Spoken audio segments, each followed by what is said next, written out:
Salamu alaikum. Maryam an dawo? A'a, mama lafiya ke ta yi tara kina zufa haka. Ba na gaya miki ban jin daɗi ba? Kin ce ba ki jin daɗi. To shi ne da na ji jikin da ya rikice ni na je wurin inna kudu na samu magani. Mama wani magani kuma kin fice bida.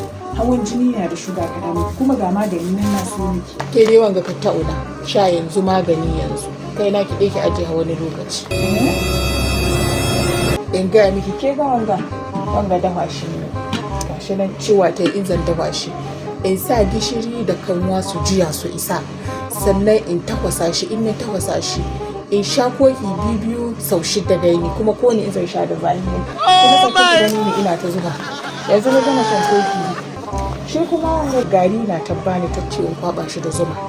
In ni kwaba shi da zuma in kama yi ina lasawa amma in zan lasawa ka in sa wanga in sa in ɗebo sau 2 in lasa bayan na sha wanga kina.